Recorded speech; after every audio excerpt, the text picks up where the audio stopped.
Brésil la disgrâce d'un président. Lire aussi. Brésil, ultime bravade de l'ex-président Lula qui ne s'est pas rendu à la police. Grandeur et décadence d'une nation. Grâce et disgrâce d'un homme d'État. Lula, icône de la gauche, est aujourd'hui aux portes de la prison.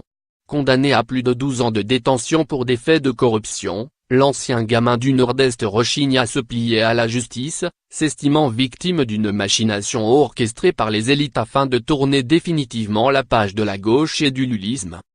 Cette conviction, à laquelle adhère une partie du pays, s'appuie sur les polémiques et critiques suscitées par le déroulement de l'opération anticorruption Lava Jato Lavage Express et l'attitude du juge Sergio Moro. Malgré les failles, les excès parfois, ces investigations à grand spectacle ont pourtant mis au jour une réalité que personne n'ose nier, l'existence d'une corruption à grande échelle du système politique brésilien. Maires, gouverneurs, députés, sénateurs, ministres et même chefs d'État ont pioché dans les caisses publiques et reçu des pots de vin de la part d'entreprises, pour financer leur campagne ou leur train de vie. La corruption au Brésil, ce n'est pas Lula, ce n'est pas le PT, Parti des travailleurs, gauche, ce sont tous les partis au pouvoir, explique un procureur de Curitiba, ville où est né Lava Jato. 4 ans après son déclenchement, l'opération doit démontrer au pays que l'emprisonnement de Lula n'est pas un acte politique.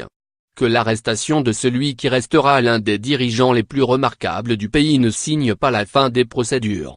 Après avoir touché les figures du Parti des travailleurs jusqu'à atteindre son leader historique, Lava Jato doit s'attaquer avec la même sévérité aux autres caciques des partis du centre ou de la droite.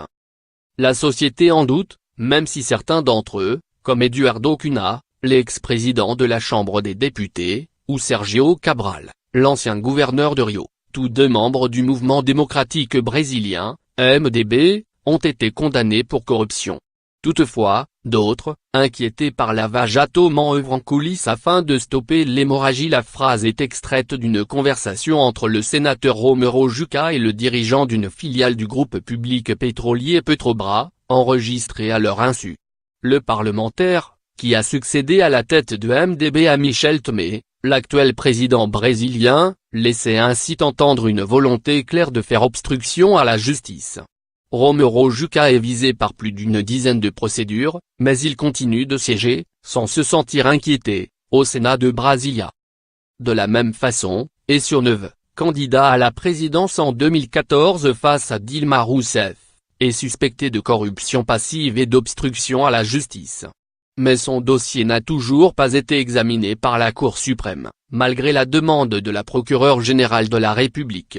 S'ajoutent à cette liste diverses demandes de mise en accusation formulées à l'encontre de Michel Temer. Mais celle-ci reste bloquée par le Congrès. En envoyant Lula en prison, Lava Jato démontre dans la douleur que personne, pas même un ancien président, si populaire soit-il, n'est au-dessus des lois. Une révolution est en marche, mais elle ne doit pas s'arrêter là.